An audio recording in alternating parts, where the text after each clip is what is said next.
So a couple of weeks ago, somebody left this comment on one of my videos, and I will quote, "Her art looks like it was done by a small child. Her art is not mature at all, as she has no skills for that." Now this comment genuinely did not put me up nor down. However, it did get me thinking, why is referring to somebody's art as being like a child did it considered an insult or derogatory, when many artists spend a lifetime aiming to perfect childlike art? Let's get into it. So today I thought it would be fun to play with children's products while creating some art. So I have some crayons, my tempera sticks and a classic 10 colour biro pen, whilst we discuss why it's important to create like a child. So it was Picasso. Picasso said, "It took me 4 years to paint like Raphael and a lifetime to paint like a child." And it's true, anyone can learn the rules of art and we can gradually improve our practice. And yes, that's important, but many artists spend a lifetime trying to unlearn that. A child's mind is bold, honest, fearless. It's fueled by imagination. It picks up colours because they like them. And it's just, they go by how they feel, not by what should look right. And that is huge. And an adult can spend a lifetime trying to go back to that kind of style of crafting where it's just pure and honest and creative and imaginative. But somewhere along the lines, we lose confidence. It's said that every young child considers themselves to be an artist. And it's true, when I used to do therapy for people, we would try and encourage creativity, and we used to point out that every child is creative, because the initial reaction is like, oh no, I'm not creative. But every child is. So whether it be through art, where they just love drawing and colouring, or maybe they like to tell little stories or make up funny jokes, maybe they're singing, maybe they're building things with bricks. You look at children and they absolutely love to create. But yet you ask most 20-year-olds and that number falls to practically zero.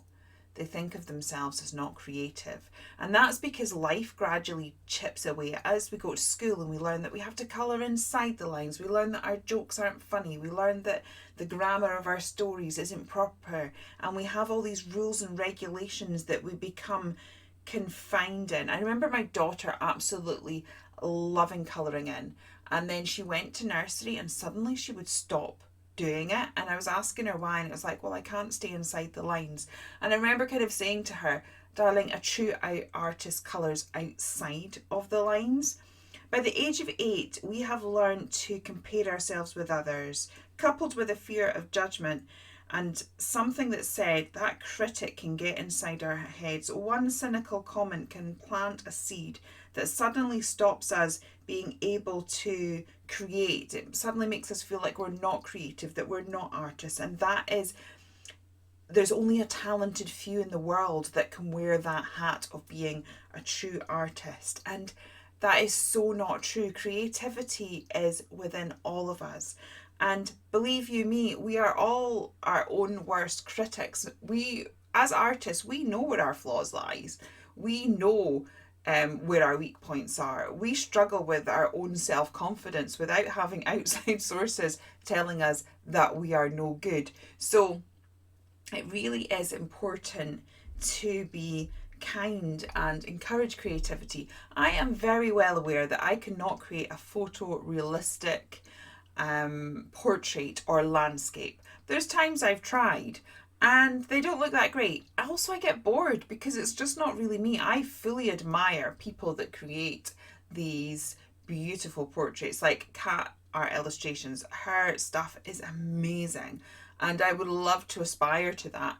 However, I get bored in the process. I sometimes think, right, I'm going to create a nice simple portrait or a nice simple landscape, and I start painting, and then I start adding whimsical little bits and bobs. And my style is very whimsical and fanciful and storytelling, and yes, childlike, and I'm okay with that. I've always said that my head is in the clouds at the faraway tree and it's down the rabbit hole with Alice.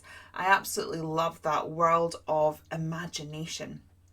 There was a test done a while back where they showed children a small black dot on a piece of paper and asked it what it was. And the children were coming up with all sorts. Oh, it's a ladybug, it's a spaceship in space. And they were coming up with all these stories of what this little black dot was. And yet they asked adults and they were like, well, it's a little black dot on a bit of paper. And there was no imagination or fantasy. And that is just so important. And that is why it's really important to create art like a child and to embrace that, to embrace the imperfection, to embrace the quirkiness of childlike art. And I just think it is so important for us not to dampen somebody else's creativity with negative comments. There's no need for it. And when faced with criticism, our motivation changes. We go from having the joy of creating but to then allowing external evaluation take over our creativity, and that's when it plummets, and that feels like when we can't do it, that's when we lose our mojo and all of that sort of thing. And it's so important right now in the world that we live in right now to really embrace creativity. We are about to talk about AI art, and in the world of AI art, we so need to encourage creativity. AI mimics the product, but not the process. It can instantly create a beautiful, polished image, but it lacks human emotion. It lacks imperfection. It lacks the soul that makes art beautiful. And we need to find the joy in that process. And for example, you wouldn't get a robot to go to the movies with you. You wouldn't get them to go to the movies and give you a summary of what happened there, because you like the experience of going, you like being drawn into the story, you like the process of enjoying that thing. And it's the same with art. It's the process, it's the fun, it's the mistakes. A lot of art or amazing art is filled with human emotion. Human emotion fuels art. Very often people kind of get the emotions out of their head and onto paper through art, which is why that we have such an emotional connection to art. And we are not going to get that with AI art. But our young ones and our children and our artists who are trying their best get faced with perfection.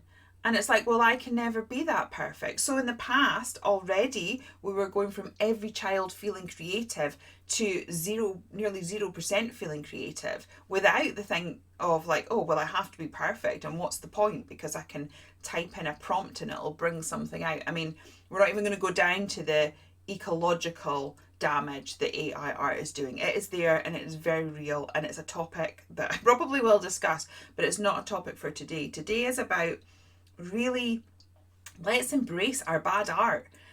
Our bad art makes us human. Our bad art is how we grow. Our bad art isn't bad. Our bad art is good, and it helps us to grow and it helps us to be human, and we should embrace that.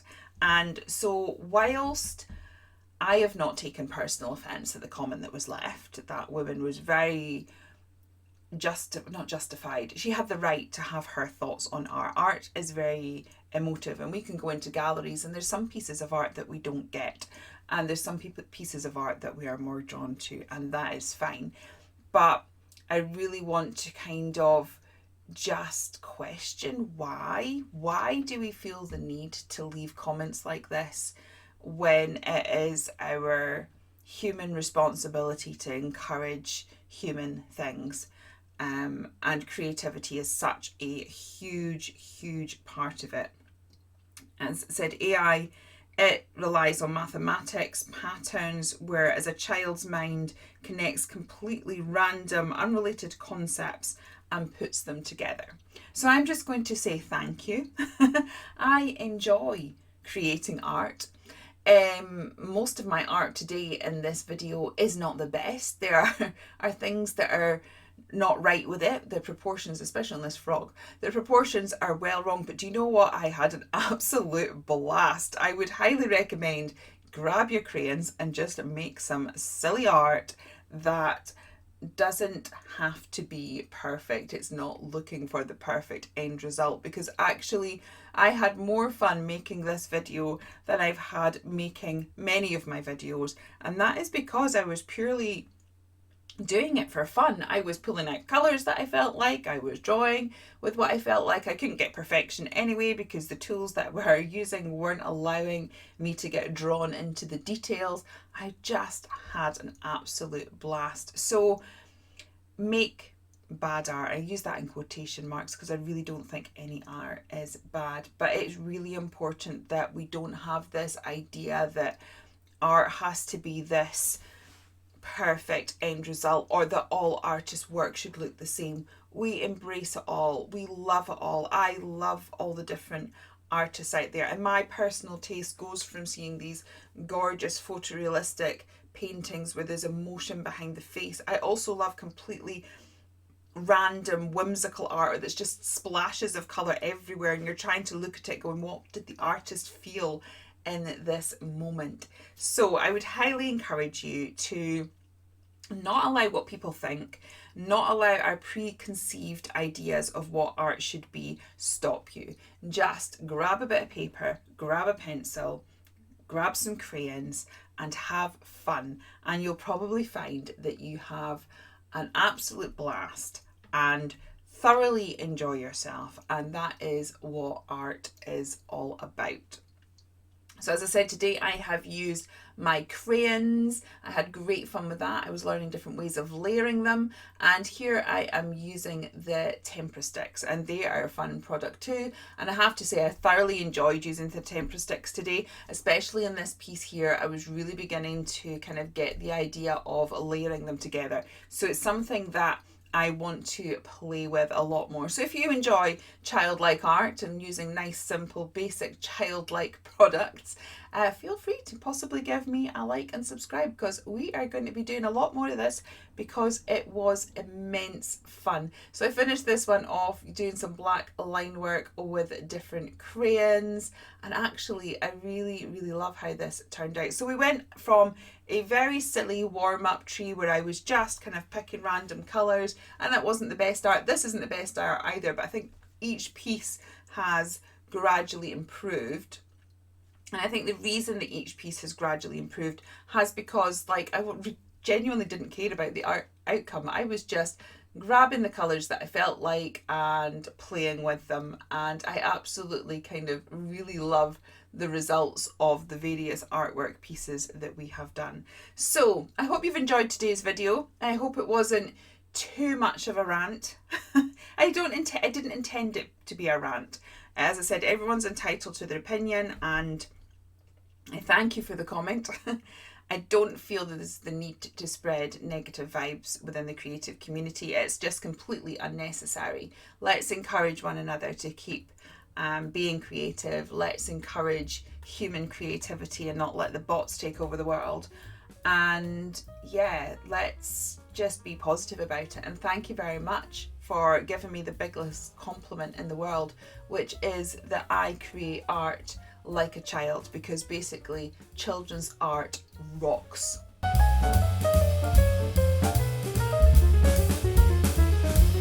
Thank you so much for joining me today. I really hope you have enjoyed it. Today I did not make the best art in the world. I genuinely don't care. I had a lot of fun in the process. So I really hope I can encourage you, no matter what skill level you're at, no matter where you are in your creative journey, keep going, have fun. It genuinely doesn't matter what other people think. And if you want to pull out your crayons and your children's supplies to have fun, then you might enjoy these next couple of videos, which goes into me using crayons and these tempera sticks in a bit more detail. And I will see you guys again next Friday. Take care. Bye.